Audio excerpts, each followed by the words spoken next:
요한복음 11장 38절에서 44절. 이에 예수께서 다시 속으로 비통히 여기시며 무덤에 가시니 무덤이 굴이라 돌로 막았거늘 예수께서 이르시되 돌을 옮겨 놓으라 하시니 그 죽은 자의 누이 마르다가 이르되 주여 죽은 지가 나흘이 되었음에 벌써 냄새가 나나이다. 예수께서 이르시되 내 말이 내가 믿으면 하나님의 영광을 보리라 하지 아니하였느냐 하시니 돌을 옮겨 놓으니 예수께서 눈을 들어 우러러 보시고 이르시되 아버지여 내 말을 들으시는 것을 감사하나이다. 항상 내 말을 들으시는 줄을 내가 알았나이다.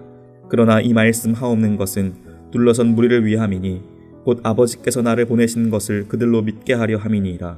이 말씀을 하시고 큰 소리로 나사로야 나오라 부르시니 죽은 자가 수족을 배로 동인 채로 나오는데 그 얼굴을 수건에 쌓였더라. 예수께서 이르시되 풀어놓아 다니게 하라 하시니라. 안녕하세요. 우리 시민교회 오경석 목사입니다. 오늘은 요한복음 11장 38절부터 44절 말씀으로 하나님의 영광을 보리라는 제목의 말씀 묵상을 나누겠습니다. 사람이 이 땅에 태어나서 몇 번 크게 울 때가 있습니다. 태어날 때, 부모님이 돌아가셨을 때, 또 하나님을 만났을 때입니다. 성경을 보면 주님도 우셨다는 말이 있습니다. 특이하게 주님이 웃으셨다는 말은 없는데 주님이 우셨다는 말은 종종 나옵니다. 주님은 우리에게 웃음을 주셨는데 주님은 우리 때문에 눈물을 흘리십니다. 주님이 우시는 건 우리를 사랑하기 때문입니다. 사람은 존귀한 존재입니다. 하나님은 동물의 형상대로 사람을 만들지 않고 하나님의 형상대로 만드셨습니다. 그래서 사람을 동물에 비유하는 건 어리석은 일입니다. 가끔 아이들이 아빠 저는 띠가 뭐예요? 하고 물을 때가 있습니다.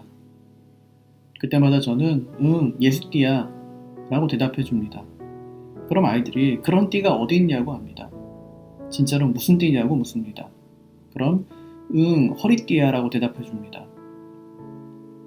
사람을 동물의 띠에 비유하는 건 어리석은 일입니다. 하나님의 형상대로 지음받은 인간은 한낱 동물에 비유될 수 없습니다. 사람이 얼마나 귀한 존재일까요? 예수님이 너무 사랑해서 눈물을 흘리실 만큼 존귀한 존재입니다. 우리가 얼마나 귀한지 우리 죄를 짊어지고 십자가에서 죽으실 만큼 존귀합니다. 오늘 말씀에서 주님은 그토록 사랑하는 자의 무덤 앞에 서십니다.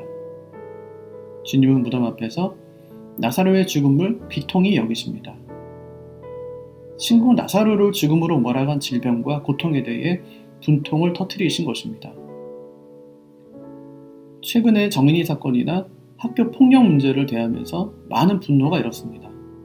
사람이 악해도 어떻게 저리 악한지, 도대체 그들 마음에 뭐가 들어있는지 알고 싶었습니다. 사람의 악한 행동 뒤에는 악한 영의 역사가 있습니다. 악한 영이 그들 마음에서 온갖 악을 저지르게 하는 것입니다. 예수님은 나사로의 무덤 앞에서 죽음의 세력에 대해 분노합니다. 죽은 나사로와 자기 사이를 가로막고 있는 크고 무거운 돌을 옮기라고 합니다. 주님이 돌을 옮기라고 하자 마르다가 죽은 지가 나흘이 되어 벌써 냄새가 난다고 합니다. 마르다의 신앙이 오락가락합니다. 주님이 오기 전에는 주님을 원망하더니 주님을 만난 뒤에는 주님이 부활이고 생명임을, 주님이 그리스도이고 하나님의 아들임을 믿는다고 합니다. 하지만 막상 모라비의 무덤 앞에 서자 그는 죽었고 냄새가 나니 무덤 문은 열어봐야 소용이 없다고 합니다.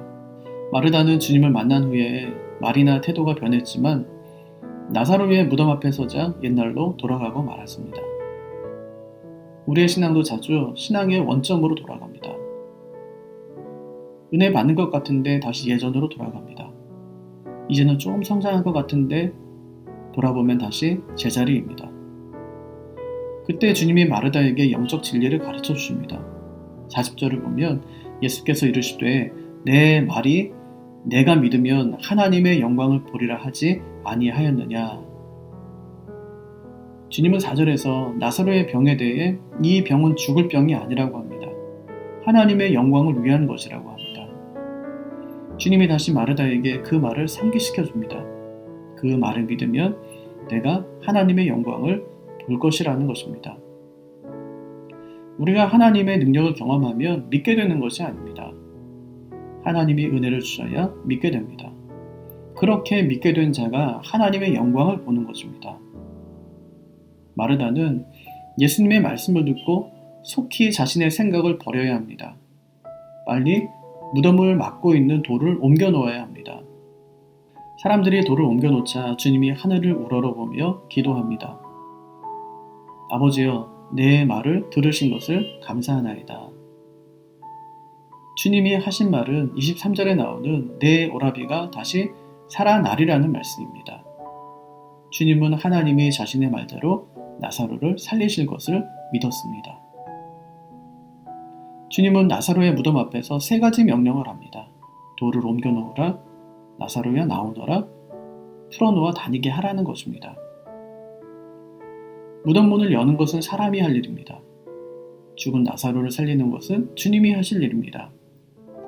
여기에 은혜가 있습니다. 하나님의 영광을 드러내는 일에 쓰임받는 사람이 있습니다. 빌립은 나다나엘을 주님께 인도했고 주님은 그를 부르셨습니다. 사람들은 나사로의 돌문을 옮겼고 주님은 그를 살려내셨습니다.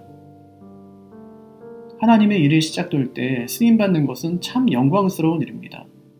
주님의 일이 시작될 때 저 끄트머리라도 좋으니 저도 꼭 사용해 주십시오 하는 기도가 우리에게 있기를 바랍니다. 우리는 한 가지를 기억해야 합니다.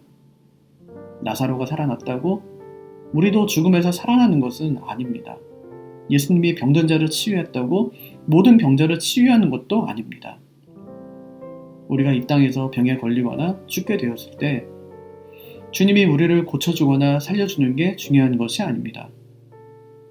주님이 우리를 고쳐주든지 고쳐주지 않든지 살려주든지 살려주지 않든지 주님은 이 모든 것을 넉넉하게 하실 수 있는 절대 주권자란 사실을 인정하는 것이 중요합니다. 나사로는 주님의 능력으로 살아났지만 그는 또 죽었습니다. 중요한 것은 오래 사는 것이 아닙니다. 건강하게 사는 것도 아닙니다. 정말 중요한 것은 부활의 주님을 모시고 사는 것입니다. 그분의 영광을 바라보는 것입니다. 이제 얼마 후에 주님이 나사로처럼 죽었다가 부활하실 것입니다. 주님을 가두어 두었던 무덤 문이 열리고 주님이 영광스러운 모습으로 부활하실 것입니다. 그리고 그 뒤를 이어 우리도 영광스러운 부활을 할 것입니다. 먼저 잠자던 성도들의 무덤이 열리고 천군과 천사장의 호령과 나팔 소리로 주님이 구름 타고 이 땅에 오실 그 영광스러운 모습을 우리도 보게 될 것입니다. 이것이 나사로 사건이 우리에게 보여주는 영적 진리입니다. 죽음의 권세를 이기신 그 부활의 주님을 붙들고 오늘도 찬양하며 사시기를 바랍니다.